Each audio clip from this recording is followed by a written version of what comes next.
সকল বন্ধুদের শুভ দুপুর জানিয়ে আজকের দুপুরের লাঞ্চ নিয়ে চলে এসেছি। দেখুন কী কী মেনু আমি তৈরি করেছি, তো আপনাদের সঙ্গে শেয়ার করছি, দেখতে থাকুন। তো সকল বন্ধুদের কেমন আছো? আমি তো তোমাদের অনুপ্রেরণা ভালোই আছি, তোমরাও নিশ্চয়ই ভালো আছো। তো দেখতে থাকুন আমি আজকে কি বানিয়েছি। আজকে তো শুক্রবার, নিরামিষ অমাবস্যা, আর আমাদের গুরুদেবেরও বার আছে। তো তাই এখন আমি নিয়ে চলে এসেছি। দেখুন শসাটাও সাজানো ছিল, পড়ে গেছে। এই দেখুন দেখুন আগে আমার এই থালাটা সাজানো কেমন হয়েছে কমেন্ট সেকশানে কমেন্ট করতে একদম ভুলবেন না বন্ধুরা। তো এখানে কি কি আছে বলে দিই। এখানে প্রথমে আছে কাঁচা লঙ্কা, লেবু আর শসা, গরমের দিনে যেটা চলে। তো এখানে আছে পাট শাক নিরামিষভাবে, কালো জিরে, কাঁচা লঙ্কা, আর এটা ম্যাগির মশলা দিয়ে ভাজা আছে। এই ভাজাটা দেখাবো, পাট শাক ভাজা। তো এখানে আছে আলু ভাজা, আর এটা আছে ভেন্ডি সেদ্ধ, একটা পাতে আমরা সেদ্ধ রাখি। আর এই যে এখানে আছে পটল, আলু, আর বিউলির ডালের হাতে করা বড়ি, একটা তরকারি। তো এখানে আছে চপের ঝাল,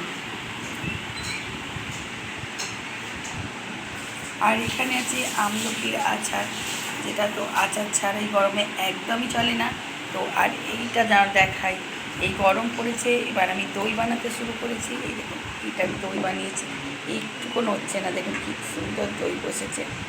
এইটা আগে আমি কুড়ি করে বানাতাম, তো কালকে কুড়ি ছিল না, তাই জন্য আমি এইটার মধ্যে বানিয়ে নিয়েছি। আর এখানে বানিয়েছি আমার মেয়ের জন্য দই।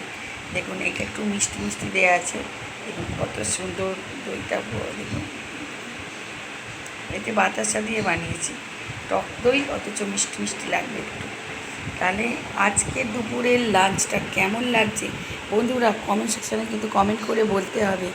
আর তোমাদেরও লাঞ্চ কিন্তু আমার খুব ভালো লাগছে, আর তোমরা এভাবেই কমেন্ট করছো যে আমার সাজানো গোছানো আর এই রান্নার রেসিপিগুলো দারুণ হচ্ছে। তো সকল বন্ধুদের আমার তরফ থেকে অনেক অনেক ভালোবাসা, আর অনেক অনেক ছোটোদের আদর, আর বড়দের ভালোবাসা প্রণাম জানাই। আর অনেক অনেক ধন্যবাদও জানাই যে এইভাবে আমাকে সাপোর্ট করার জন্য। তোমাদের অনুপ্রেরণায় আমি আজকে এত দূর পৌঁছাতে পেরেছি। তো কী বলবো বন্ধুরা, আমার তো খুবই ভালো লাগে। তো আজকে আমি এইভাবে থালা সাজিয়ে দেখাচ্ছি। তো সাজানোটা কেমন হয়েছে একদম কমেন্ট সেকশনে কমেন্ট করতে ভুলবেন না বন্ধুরা, আর শেয়ার কমেন্ট লাইক করতে ভুলবেন না। আর আর ফেসবুকে পেজে ফলো করে দেবেন বন্ধুরা, নতুন বন্ধুরা। আর ইউটিউবে চ্যানেলে সাবস্ক্রাইব করে দেবেন, তাহলে সব নতুন পুরানো সব রান্নার রেসিপি আপনাদের কাছে পৌঁছে যাবে। আর মজাদার ভিডিও, কাকের ভিডিও সব কিছু দেখতে পাবেন। তো আজকের মতো টাটা, আবার চলে আসবো পরের দুপুরে। তো বাই, সকল বন্ধু ভালো থাকবেন।